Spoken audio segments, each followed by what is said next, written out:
ambición, conquista, lujuria, asesinato y el poder de una tecnología incomparable.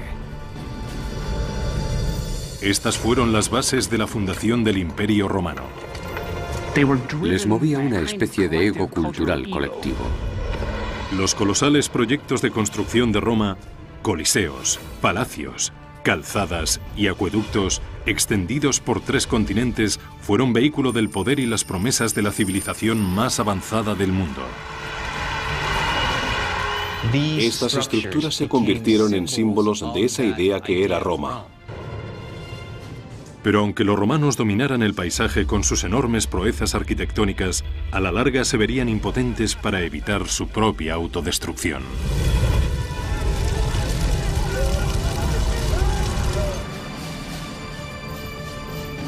Roma, la construcción de un imperio, primera parte. 15 de marzo del año 44 a.C. El hombre más poderoso del mundo yace sin vida en el suelo del Senado romano. Como general prácticamente había doblado el tamaño del Imperio Romano. Como político maquinó un asombroso ascenso al poder. Pero ahora este guerrero marcado por la batalla ha sido asesinado en Roma y a manos de romanos. Su nombre era Cayo Julio César. El ascenso de César al poder se gestó por su deseo de conseguir el puesto más alto dentro del Estado romano. Parecía querer acaparar demasiado poder para sí mismo. No lo compartía con los demás, y esto fue lo que le llevó a ser asesinado.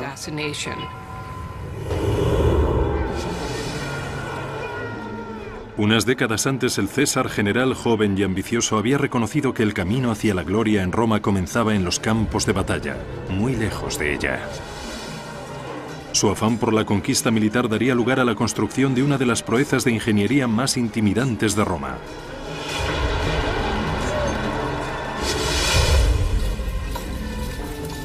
Año 55 a.C. Julio César dirige 8 legiones romanas, un total de 40.000 hombres por el norte a través de la Galia, una provincia romana que englobaba las actuales Francia, Bélgica y Suiza. Quiere ir a la Germania, a Alemania, y cruzar el Rin, porque ningún otro general lo ha hecho hasta el momento. Quiere ser un conquistador tan grande como Alejandro Magno y traspasar los límites de lo conocido. El río Rin se encuentra en el límite de lo conocido. Durante siglos ha sido una frontera natural que protegía a las tribus germánicas de la expansión romana. Ningún ejército había podido cruzarlo con las fuerzas necesarias como para realizar una conquista. Pero César no era como los demás guerreros. Podía haber ido en barco, pero ¿cómo iba a ir Julio César en un barco de remos? ¿Qué iba a hacer? ¿Poner a 8 legiones en un barco de remos e ir remando? No, tenían que cruzar marchando, tenían que llegar montados en caballo.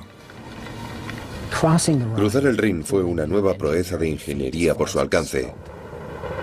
El río tenía 300 metros de ancho, probablemente más, y entre 7 y 9 metros de profundidad, con corrientes impredecibles. César y sus ingenieros tenían que proyectar un puente que no solo fuera muy fuerte, sino también muy estable, y lo suficientemente grande como para que pudiera pasar por él una legión.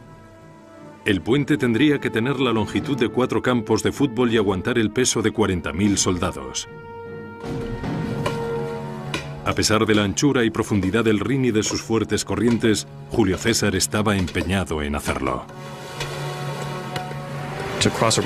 Cruzar un río de ese tamaño construyendo un puente es algo que te hace quedar muy bien con tu público en tu ciudad, pero desde luego es algo que te hace quedar aún mejor con el público que va a ver al otro lado del río y que se va a quedar de piedra cuando vean lo que estás haciendo. Con la velocidad y eficiencia de una máquina bien engrasada, los soldados de César van transformando metódicamente la madera de la zona en un puente. A cada hora que pasa, este milagro de la ingeniería se va acercando cada vez más a la difícil orilla norte del Rin. Es casi como si ahora tuviera que bajar una nave espacial del tamaño de, digamos, la mitad de Manhattan y fuera capaz de levantar edificios en el aire con alguna especie de dispositivo magnético. Sería algo que nos dejaría pasmados. No lo podríamos asimilar. Los cimientos del puente se construirían con una serie de pilares de madera clavados en el lecho del río. Cada pilar tenía medio metro de grosor. En la mitad del puente debían tener hasta 9 metros de altura para que llegaran hasta el fondo desde la superficie. Los ingenieros de César introdujeron los pilares en diagonal para dar más estabilidad al puente. Al clavar los pilares en ángulo y luego unirlos, hicieron en muchos sentidos lo que hacen los carpinteros al fabricar un caballete. Con las patas en ángulo utilizan las fuerzas para evitar que la corriente del río lo derribe y crear de esta forma un área de trabajo estable. La inclinación les proporciona mucha más resistencia contra la fuerza del río, las crecidas del río y todo lo demás. Aunque es mucho más difícil clavarlas en el fondo del río que si se trataran de pilares verticales. Tuvieron que trabajar con mucho cuidado usando estructuras de madera para clavarlas en el lecho del río. En el lado río arriba los pilares estaban inclinados en la dirección de la corriente. 12 metros corriente abajo los pilares correspondientes estaban inclinados contra corriente. Cada grupo de pilares estaba sujeto mediante una viga de unión de 60 centímetros de grosor. Luego se colocaron trozos de madera de un lado a otro de las vigas y se terminó la superficie con haces de palos firmemente enrollados. El diseño del puente en sí era innovador, pero lo más sorprendente de esta proeza de ingeniería fue la velocidad con la que se construyó. A los 10 días de ordenar su construcción, César cruzó marchando sobre su puente en dirección a su destino. Si intentáramos hacer eso hoy, no seríamos capaces de construir algo así en tan pocos días con este tipo de tecnología. Podríamos hacer algo comparable si contáramos con miles de esforzados soldados fieles y totalmente entregados a César y tuviéramos el objetivo de cruzar el río Rin para aterrorizar a los germanos que había al otro lado. César había estimado que el tamaño de las fuerzas germánicas sería de unos 430.000 soldados, más de 10 veces el tamaño de su propio ejército. Pero cuando vieron a las legiones romanas cruzando el Rin, huyeron enseguida hacia tierras más elevadas. Durante los siguientes 18 días, César exploró libremente el territorio al norte del Rin sin encontrar ninguna resistencia. Después volvió a cruzar el puente y lo desmanteló tras haber conseguido claramente su objetivo. Es algo simbólico. Que Roma pueda llegar a cualquier parte, que no hay nada que frene a Roma. Y aún hay más. Que Julio César pueda ir a cualquier parte. El puente de César fue una de las primeras señales de su gran ambición. Una década después, esa ambición le impulsaría hasta una posición de poder sin precedentes, aunque también sería la causa de su perdición. Cuando fue declarado primer dictador de por vida a la edad de 55 años, en 44 a.C., ya se empezaba a hablar sobre su asesinato en secreto por los pasillos del Senado romano. Algunas de las cosas que hace sugiere que le gustaría que le adoraran como a un dios. Su ambición traspasaba de tal manera los límites de lo que los mismos romanos y sobre todo los senadores pensaban que era aceptable, que acabó siendo asesinado. En vida, Julio César alteró para siempre el paisaje político de Roma. En su muerte encarnaría tanto el potencial como el peligro que encierra el poder absoluto. Cuando asesinaron a César, no había ninguna garantía de nada, excepto de que Roma podía acabar deshaciéndose completamente. El reinado de César fue un punto de inflexión en la historia política de Roma. Su conquista de la Galia amplió poderosamente el alcance de la influencia de Roma. Su consolidación del poder marcó la muerte de la República Romana dirigida por senadores y cónsules elegidos democráticamente, y el nacimiento de un imperio en el que emperadores tiránicos podrían gobernar con absoluta autoridad. Algunos usarían su poder para construir asombrosas maravillas arquitectónicas. La vanidad, Los excesos y la ignorancia de otros llevarían al imperio al borde de la destrucción. A pesar de todo, Roma se convertiría en la civilización más poderosa y tecnológicamente avanzada que haya visto el mundo.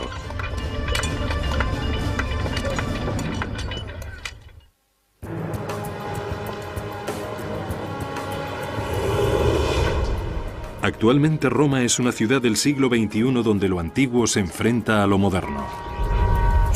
Cualquier persona que haya visitado la ciudad de Roma inmediatamente se quede impresionada por esta inmensa mezcla de periodos de tiempo que se extienden desde la prehistoria hasta la edad moderna.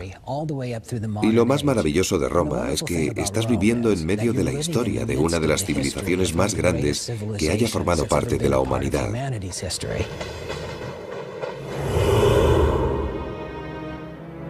La leyenda romana dice que la ciudad fue fundada en el año 753 a.C. por Rómulo y Remo, dos hermanos que fueron abandonados de niños y criados por una loba. Los dos hermanos se propusieron construir su propia ciudad a orillas del río Tíber, pero su falta de acuerdo sobre quién la gobernaría acabaría en tragedia. Remo fue asesinado por Rómulo, de cuyo nombre proviene el de Roma. No sería la última vez en que llegaría un nuevo gobernador al poder derramando sangre. La verdad es que la guerra civil fue algo muy característico en el desarrollo del Estado romano. La historia y la tradición de Rómulo y Remo tiene su repercusión y se repite a lo largo de la historia de Roma.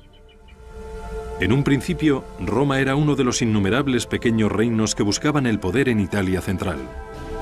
Pero a diferencia de muchos de sus vecinos que recelaban de forasteros, Roma era un refugio seguro para los extranjeros ambiciosos.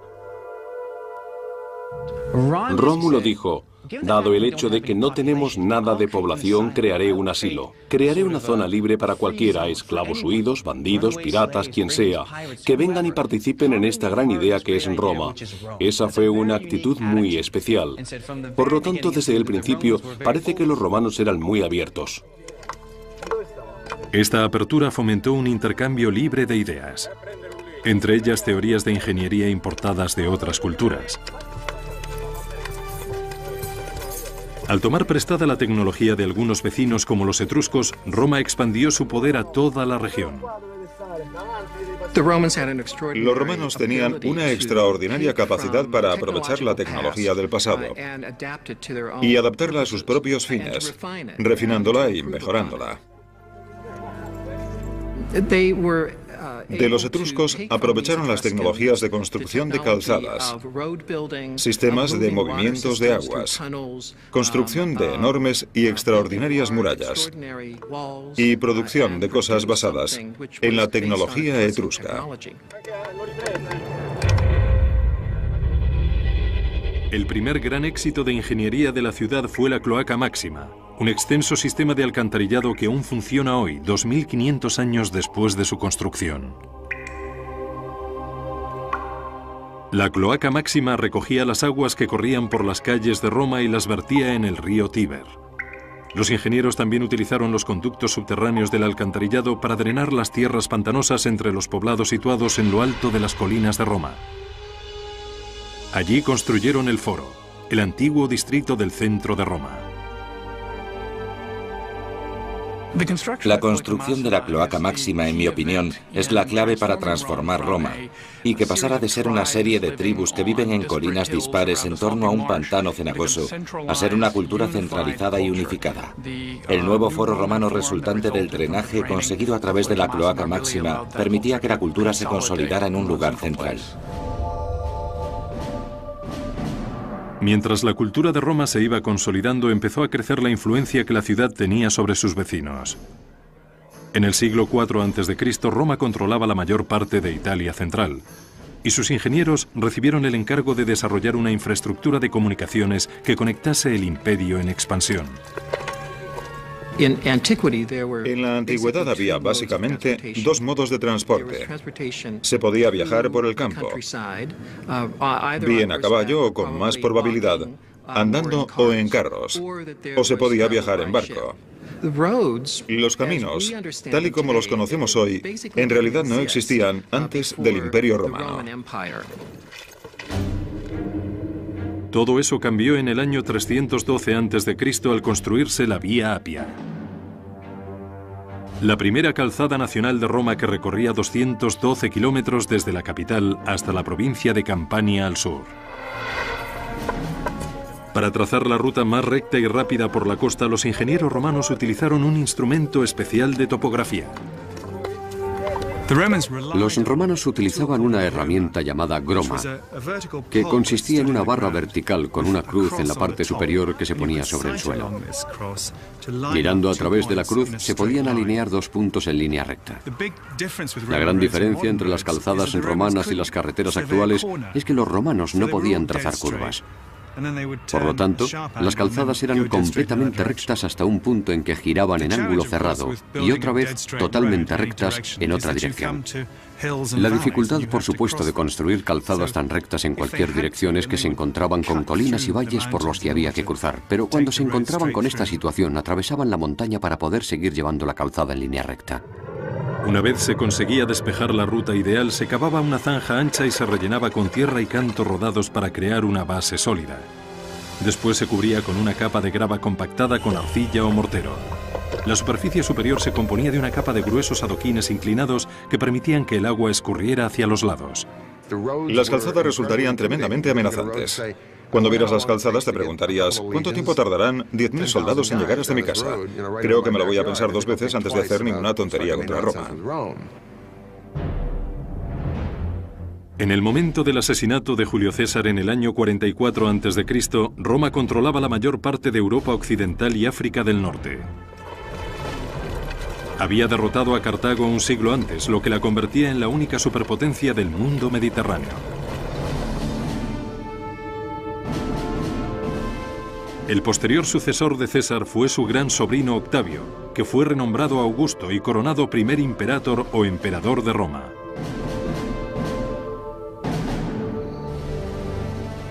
Con Augusto, la red de calzada romana se expandió hasta alcanzar los rincones más remotos del imperio. Una vez pavimentadas las calzadas, era el momento de crear nuevos destinos.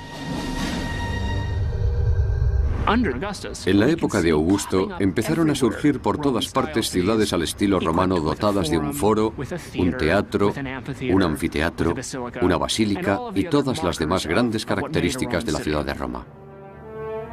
Para los habitantes de las provincias recién conquistadas, las nuevas ciudades suponían un fuerte respaldo al estilo de vida romano. A estas nuevas ciudades, centros urbanos que eran símbolos de la civilización, de un nivel de vida más alto, donde había trabajos increíbles y dinero, acudían multitudes de personas al igual que hoy en busca de trabajo. Y con el tiempo, la gente de estas naciones conquistadas harían suyas estas ideas romanas. Creo que la ciudad romana en sí fue el instrumento más importante que tenían los romanos para fomentar la imagen de Roma. Y todas esas ciudades aún perviven. Londres, Bonn, París, son todas testimonio de la expansión de la cultura de Roma. Los ingenieros de Roma tenían un arma secreta que les permitía construir cosas más grandes, más fuertes y en menos tiempo que nadie. Un hormigón impermeable mezclado con una arena volcánica que se llamaba pozzolana. Al principio, el hormigón no era más que una simple cal, una mezcla de agua que, aunque se asentaba, no era muy fuerte. Y de hecho las partículas del primer hormigón se descomponían fácilmente. Pero en el hormigón romano, la arena pozzolana reaccionaba con la cal, resultando un hormigón muy parecido al hormigón actual, mucho más fuerte. Se dieron cuenta bastante pronto de que utilizando esta sustancia podían construir literalmente debajo del agua. Un invento extraordinario que les permitiría crear pilares enormes que podían resistir dentro del agua, revolucionando así las comunicaciones. Ahora, se podían construir puentes permanentes en lugar de puentes de madera. Durante la era de Augusto, este hormigón solidificó el dominio asfixiante de Roma sobre Europa occidental y sus constructores cambiaron el paisaje con monolitos enormes fabricados por el hombre. Uno en concreto revolucionaría la vida cotidiana en Roma durante los siglos venideros.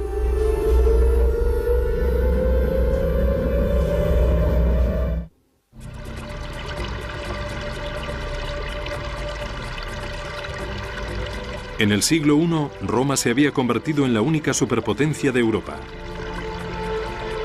Pero al tiempo que expandían su imperio hacia el exterior, los romanos también estaban pendientes del interior y usaron sus conocimientos superiores de ingeniería para mejorar la calidad de vida dentro de las murallas de la capital. De todos los logros de ingeniería, ninguno cambió tanto la vida en Roma como el agua corriente. El sistema de distribución de las aguas en Roma supuso un salto espectacular respecto a todo lo que hubiera habido antes. En la capital, 11 acueductos llevaban un flujo continuo de agua fresca a sus ciudadanos. En total transportaban 750 millones de litros al día desde las montañas a kilómetros de distancia hasta la ciudad. Los acueductos revolucionaron la vida cotidiana de los ciudadanos romanos, pero no solo la de los jardines y las villas de los ricos o los palacios de los emperadores, sino la del ciudadano medio romano. Se disponía de tanta agua en la ciudad de Roma que con ella se podía abastecer a una enorme población. Los acueductos favorecieron el crecimiento de una nueva cultura urbana. Con el flujo constante de agua podían vivir en la capital hasta 1 millón de personas con toda comodidad e higiene. El agua de los acueductos es lo que limpia todo lo que ensucian los romanos y mantiene limpia la ciudad. Esa es otra razón por la que los romanos se creen que son superiores, porque son más limpios que los demás. Ningún emperador puede atribuirse el mérito por sí solo del éxito de los acueductos. Fueron construidos a lo largo de varios siglos. Pero sería el desfigurado y tartamudo emperador Claudio quien se podría decir que tuvo mayor influencia en la planificación del suministro de agua de Roma. Antes de llegar al poder, Claudio había sido el hazmerreír de la familia al que consideraban un inválido y procuraban evitar su aparición en público. Claudio era tartamudo. También se dice que tenía un poco de cojera y que no oía bien. Así que la verdad es que no sabían muy bien qué hacer con Claudio. A pesar de sus defectos, Claudio fue lo suficientemente astuto para hacerse con el poder cuando se le presentó una insólita oportunidad. En el año 41 la mayoría de la familia regente fue asesinada para vengar el sangriento régimen del sobrino de Claudio, Calígula. Pero a Claudio le respetaron la vida tras encontrarle escondido tras una cortina. Con su vida pendiente de un hilo se las arregló para sobornar a la guardia pretoriana de Roma y que le proclamaran emperador a él. Este soborno tan oportuno cambiaría el curso de la historia de Roma. Cuando se convirtió en el emperador, parece ser que gobernó bien en muchos sentidos, al menos según nuestro criterio. Está claro que no era ningún estúpido. Durante el reinado de Claudio, el imperio avanzó sorprendentemente en varios aspectos. En la frontera, sus legiones conquistaron la Britania, algo en lo que hasta Julio César había fracasado. Y en el interior construyó 2 importantes acueductos, el de Aqua Claudia y el de Anio Novus, que incrementaron de forma espectacular el volumen de flujo de agua que llegaba a Roma.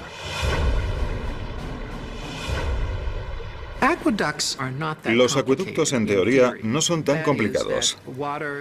Es decir, que el agua va buscando los niveles inferiores y que, por lo tanto, puedes conducir el agua por una pendiente desde cualquier zona hasta otra zona. Esa es una premisa bastante sencilla, que cualquiera podría saberla. Pero en la práctica, construir un acueducto es ya otra cosa.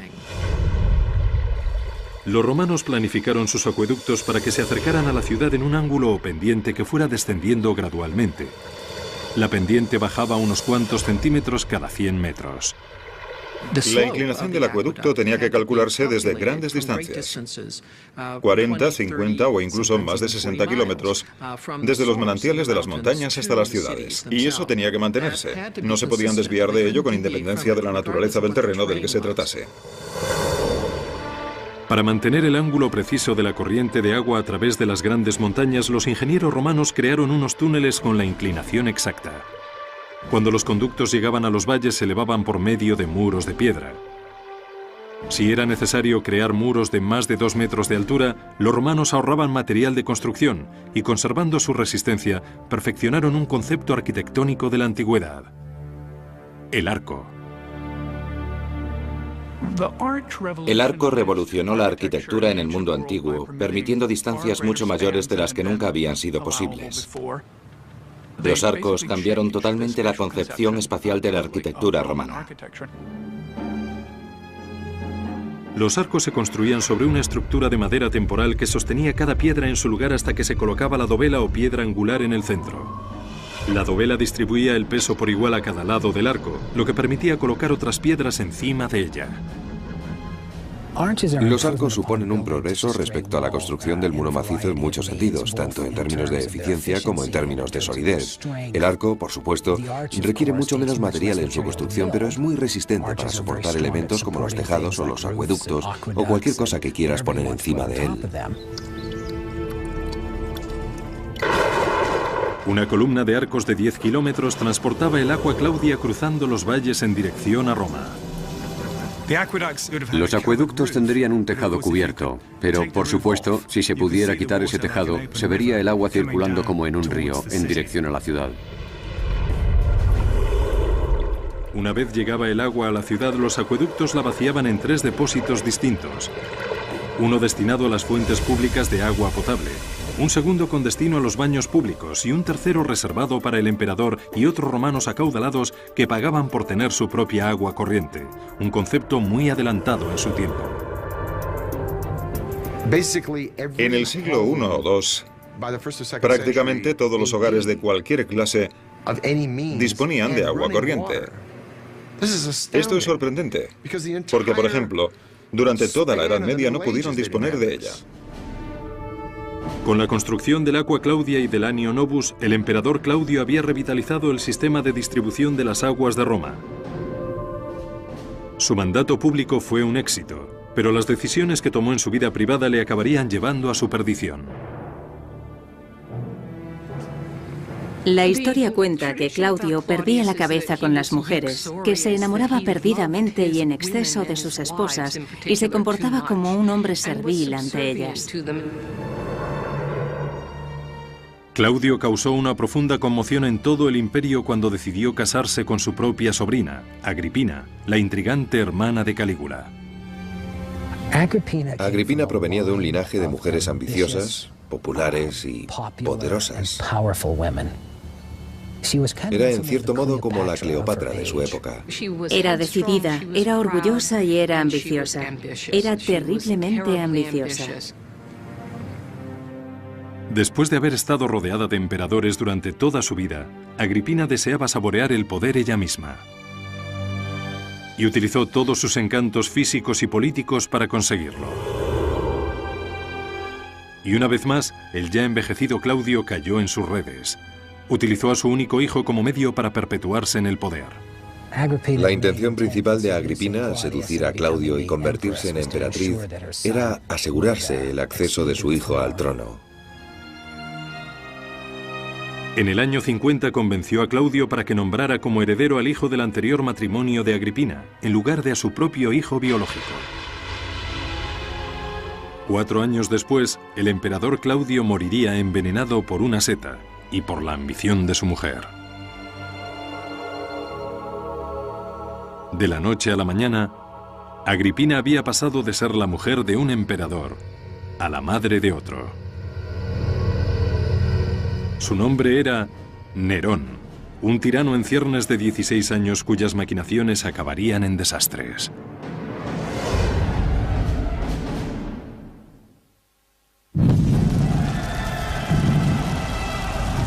Año 64. Un pequeño incendio se propaga hasta provocar un infierno de una semana de duración que reduce a cenizas enormes franjas de Roma y deja a miles de personas sin hogar vagando por las calles. El incendio del año 64 fue uno de los fuegos más devastadores que haya vivido Roma. Se ha dicho que de las 14 regiones de Roma, al menos 10 se vieron afectadas. Algunas de ellas quedaron completamente destruidas. Debió morir un número enorme de personas en medio del pánico, asfixiadas por el humo o quemadas.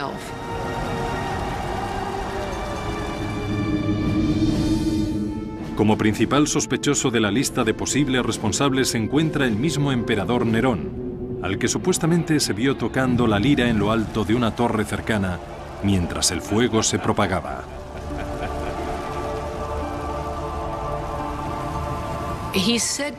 Se dice que contemplaba el fuego como si se tratara de un espectáculo y que fue a la torre de Mecenas y recitó la caída de Troya. Lo que nos cuenta la tradición es que Nerón estaba tocando música mientras ardía Roma. Sus actos tras el incendio fueron igual de incriminatorios. Nerón confiscó una tercera parte de la ciudad arrasada por el fuego para pasarla a su propiedad privada. Con el terreno se dispuso a construir el monumento a la autocomplacencia más extravagante del imperio, un palacio que cubría unas 80 hectáreas del centro de Roma. Se empezó a correr el rumor de que había provocado el fuego intencionadamente para poder destruir la parte de la ciudad donde quería construir su palacio. Nerón responsabilizó del incendio a un nuevo grupo de culto religioso a los que llamaban cristianos y mandó atar y quemar a cientos de ellos en las calles de Roma. Este fue el último de una serie de actos escalofriantes que evidenciaron el disfuncional legado de Nerón. Le sirvió la cabeza de una de sus ex-esposas a su nueva mujer como regalo a petición suya. Después la mataría a patadas cuando se encontraba embarazada en un ataque de cólera. Y la mayoría de las cosas por las que Nerón tiene tan mala fama llegaron después del acto más atroz que un ser humano pueda cometer: el asesinato de su propia madre. Agripina, que había organizado el ascenso al poder de Nerón matando a su marido Claudio, fue la mujer más déspota de la antigüedad. Ella esperaba compartir por igual el poder con su hijo. Agripina no podía aceptar un papel subordinado, ni con Claudio ni con su hijo. Y eso, al final, fue lo que acabó con ella. El afán de control que tenía Agripina fue enfureciendo poco a poco a Nerón. En el año 59, a los 21 años, 5 después de convertirse en emperador, mandó a sus guardias que mataran a su propia madre. Cuando estos se acercaban, Agripina ordenó a los guardias de forma simbólica que le clavaran la espada en el útero. Les dijo: clavádmela aquí primero, aquí engendré a Nerón. Muy dramático. Nerón se quedó atormentado durante el resto de su vida con las visiones del fantasma de su madre, que le empujaron aún más hacia la locura. Nerón, con el tiempo, va sintiéndose cada vez más solo y al mismo tiempo, por la misma razón, también cada vez más paranoide y cada vez más cruel. Fue en medio de estos delirios cada vez más profundos cuando Nerón empezó a construir el palacio del placer más suntuoso del imperio, en tierras públicas y con dinero público.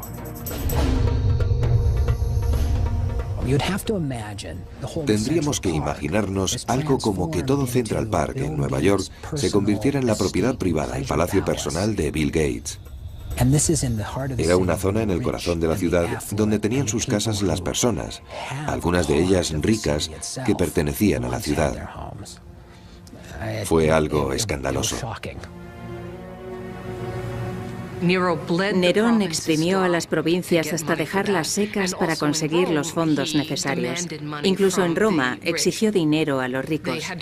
Tenían que legarle sus propiedades y luego los asesinaban. Debió ser una época y un lugar terrible para los que les tocó vivirlo. El hogar dorado de Nerón se construyó probablemente con el sufrimiento y el sudor de la mano de obra esclava. En la antigua Roma la esclavitud era una práctica común y aceptable. 1 de cada 3 personas que vivían en la ciudad eran esclavas. Los logros de Roma serían impensables sin la mano de obra esclava. La mano de obra esclava era, en parte, lo que generaba los beneficios necesarios para mantener y expandir el imperio. No hay duda de que la mano de obra esclava fue también muy importante para la construcción de estos grandes proyectos que de verdad definieron la esencia de la Roma imperial. El nuevo palacio de Nerón reflejaría su concepto divino de sí mismo. Estaba diseñado como si fuera una gran villa junto al mar, pero en el corazón de la ciudad. Viñedos, jardines y pastos para animales salvajes cubrirían lo que una vez habían sido cruces de caminos en el centro de Roma. En medio del recinto se construiría un lago y un pabellón con pasadizos cubiertos de más de 1,5 kilómetros de longitud. Una de las alas de ese pabellón de 150 habitaciones aún sigue en pie actualmente enterrada bajo la Roma moderna. Su interior hundido nos muestra la maestría de los romanos en otra de sus innovaciones. El techo abovedado. Una bóveda no es ni más ni menos que un arco que ha sido ampliado a lo largo de su eje. Cuando ya has construido una vez esa estructura y tienes un arco, mueves la estructura y repites la operación, y así tienes una amplia bóveda, una forma muy eficiente de construcción de los romanos. Cuando se terminó el Domus Aurea en solo 4 años, el emperador Nerón exclamó: «Por fin puedo empezar a vivir en una casa digna de un ser humano».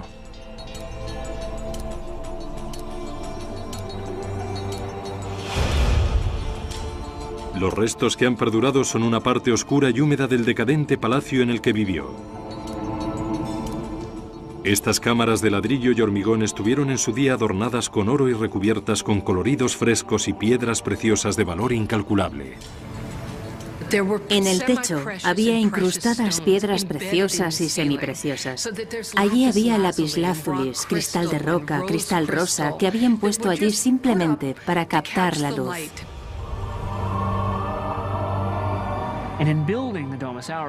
Al construir el Domus Aurea, Nerón está demostrando que no es como los buenos emperadores, generoso con sus recursos personales, y creo que esta es una de las razones que lleva a su caída. Su actitud fue tan desproporcionada en relación con lo que los senadores y la gente de Roma esperaba de su emperador que creo que finalmente pagó el precio. En el año 68, solo unos meses después de trasladarse al Domus Aurea, Nerón fue derrocado por un gigantesco movimiento de oposición. El Senado le declaró enemigo público y ordenó a sus propios guardias que le dieran caza como a un fugitivo. Cuando se sintió rodeado, Nerón se cortó el cuello con la ayuda de un esclavo fiel. Sus últimas palabras fueron: «¿Qué artista muere conmigo?». Nerón murió como el gran actor elocuente que siempre quiso ser.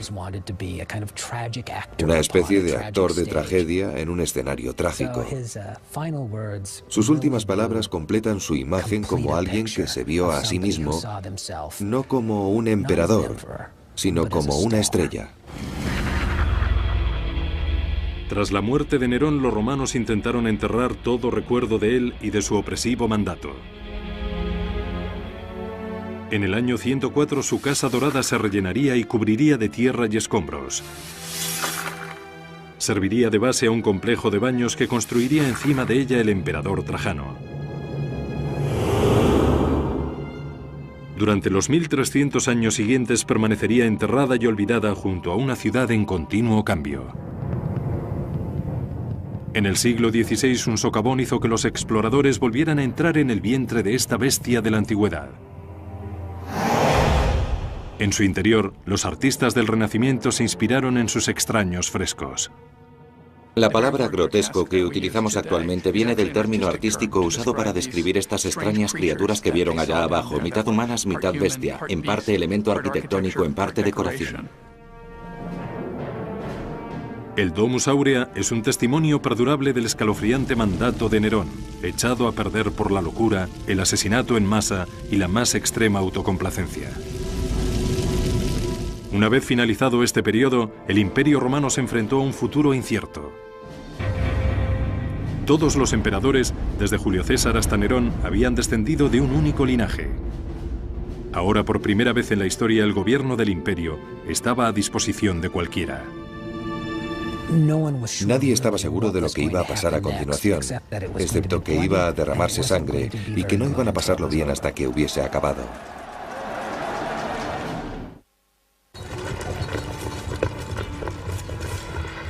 Año 69. El emperador Nerón yace muerto tras haberse quitado él mismo la vida. Por primera vez desde el asesinato de Julio César, Roma se queda sin un heredero al trono.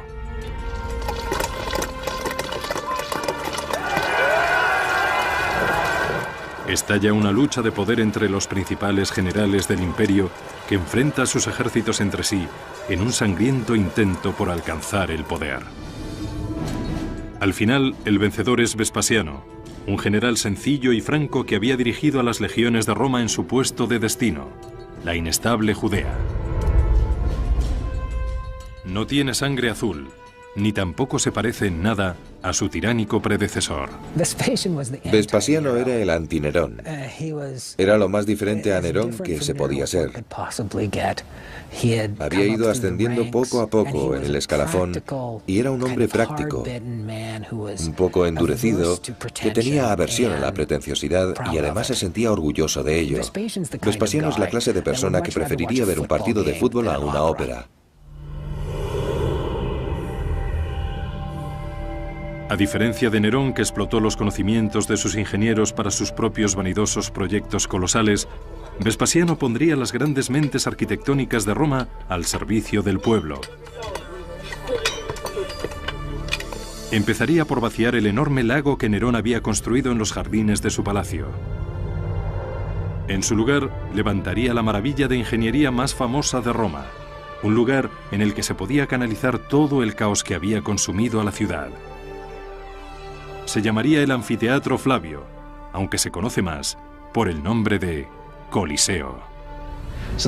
Lo que quería decir Vespasiano con esto fue: estoy cogiendo un espacio que era solo para el uso privado de un mal emperador, y ahora estoy transformando ese área en un espacio público que será utilizado para que toda la gente de Roma pueda disfrutarlo.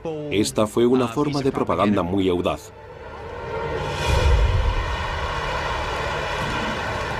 Los gladiadores llevaban siglos derramando sangre para divertir al público, pero la gente de Roma tenía hambre de espectáculos más grandes y atrevidos. El Coliseo proporcionaría a los gladiadores un moderno y permanente escenario de lucha y los juegos alcanzarían un nivel de carnicerías nunca visto en la historia del imperio. Este era el lugar, el escenario más importante. Aquí llegaba la diversión. Todo, desde animales de los rincones más remotos del mundo conocido hasta prisioneros de tierras lejanas, estaban allí a tu alcance para verlos desde tu asiento de palco en el centro de la ciudad. La construcción del Coliseo comenzó en el año 72. Fue financiada con la venta de las valiosas reliquias obtenidas de los templos judíos durante el saqueo de Vespasiano a Jerusalén.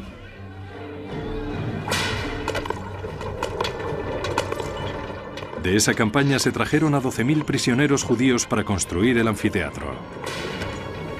Trabajarían en unas condiciones tremendamente duras y durante muchas horas, y realizando grandes esfuerzos hasta el final. Utilizaron más de 6.000 toneladas de hormigón y arrastraron bloques enormes de travertino desde una cantera a más de 30 kilómetros de distancia. Según iba progresando la construcción en altura, usaban menos material de piedra caliza pesada, más fuerte y costoso, y más material barato que además era más ligero. Los romanos tenían unas grúas de madera muy sofisticadas y herramientas para levantar piedras, y podían hacerlo con bastante facilidad desde el suelo hasta grandes alturas. En solo 8 años, la imponente estructura llegó a alcanzar los 50 metros de altura, empequeñeciendo todo cuanto le rodeaba. Es la estructura más alta construida por los antiguos romanos. Este es el anfiteatro de la capital. ¿Y qué era Roma? Roma era una ciudad mucho más grande que ninguna otra ciudad y mucho más rica. Por eso, el anfiteatro era un símbolo del poder, la tecnología y la riqueza de la Roma antigua. Los anfiteatros se construyeron con una estructura sorprendentemente sencilla, uniendo dos teatros griegos hasta formar un teatro de 360 grados en círculo.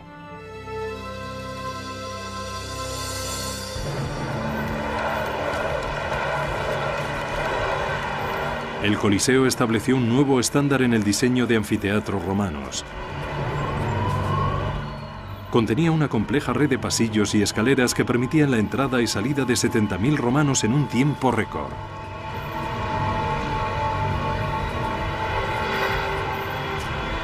Al igual que en los estadios actuales, todos los espectadores que entraban en el Coliseo tenían un billete con el número correspondiente a una de las puertas de entrada. El complejo fue diseñado no solo para controlar al público, sino para que se sintiera cómodo. Disponía de 110 fuentes de agua potable y 2 servicios del tamaño de una casa entera. El Coliseo incluso disponía de un tejado retráctil. En los días de calor se desplegaba un toldo llamado velario sobre la grada superior para que diera sombra a los espectadores. Lo accionaban unos marineros de la Marina Romana que se encontraban situados a lo largo de la galería superior en todo el perímetro del Coliseo. Podían cambiarlo según el sol y según el viento. En consecuencia, el Coliseo tenía una climatización fantástica y sombra. Se ponían en la galería superior y con unos postes, cuyos agujeros podemos ver aún en la parte exterior, conseguían sujetar esta enorme lona que cubría todo el espacio. El Coliseo fue terminado en el año 80, pero Vespasiano no viviría para ver la gran apertura de su más grande monumento. Murió de causas naturales el año anterior. Su hijo y sucesor, Tito, dirigió la celebración inaugural. Los romanos acudieron durante 100 días seguidos llenando el Coliseo para empaparse de todo tipo de matanzas imaginables. En un solo día se sacrificaba a 5.000 animales y quedaban miles de cadáveres de gladiadores y prisioneros. Fuera de este anfiteatro solo se habían visto carnicerías semejantes en las guerras, aunque en su interior era pura diversión. Se pasaban el día entero. Por la mañana veían a hombres matando o siendo matados por animales. Después del mediodía veían ejecutar a prisioneros.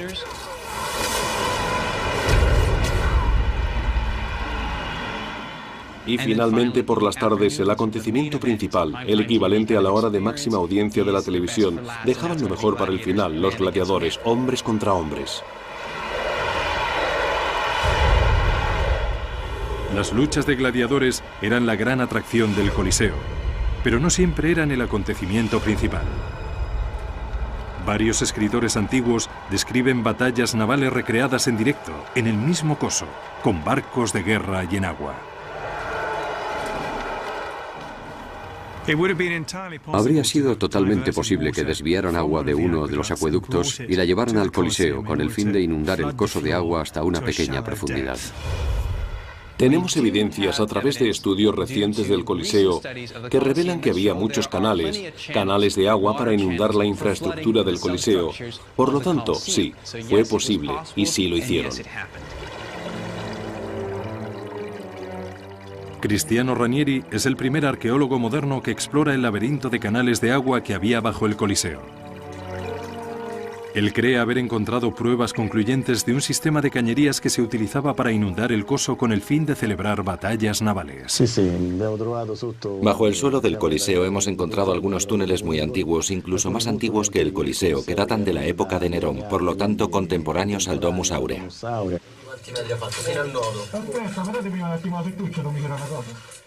Los canales de agua originales construidos bajo el lago artificial de Nerón habían quedado intactos cuando se construyó el Coliseo justo encima.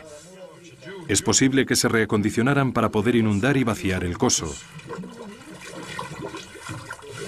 En estas imágenes nunca vistas anteriormente, Cristiano dirige a su equipo de submarinistas por el interior de estos canales antiguos, inundados con agua contaminada por los escombros de hace 2 milenios. Bajo el Coliseo descubre un depósito comunicado por un conducto a un acueducto cercano. Cristiano cree que las aguas llegaban hasta allí desviadas desde algún acueducto.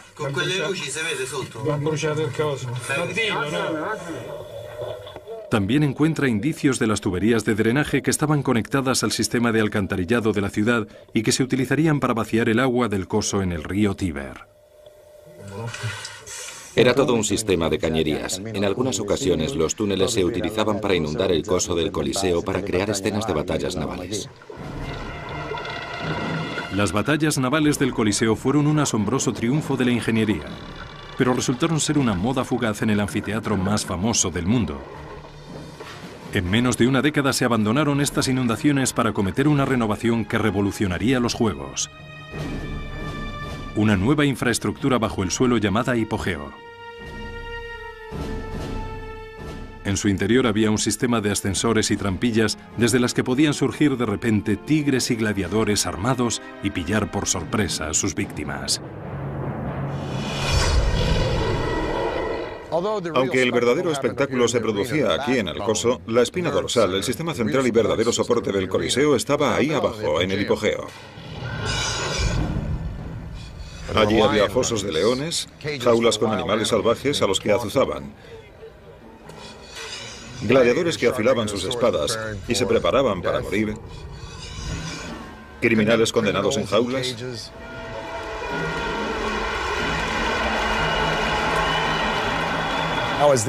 Cuando comenzaban los juegos, se abría una trampilla en el coso y mediante un sistema de poleas, un ascensor ascendía para llevar otro león o una pantera hasta el coso. Al abrirse la trampilla recibíamos un baño de luz y oíamos los gritos de la muchedumbre disfrutando de los juegos. Entonces se volvería a cerrar la trampilla para dejarnos ahí contemplando nuestra propia muerte entre gritos, lamentaciones y el hedor a sangre, bestias y hombres.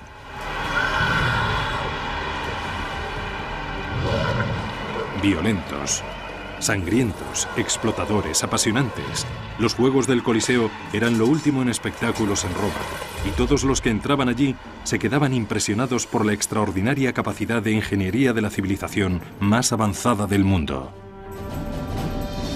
Tras una década de fuerza y estabilidad con Vespasiano, esa civilización estaba alcanzando el momento álgido de su poder. Y su siguiente generación de gobernantes usarían ese poder para construir milagros fabricados por el hombre siempre más grandes y más audaces.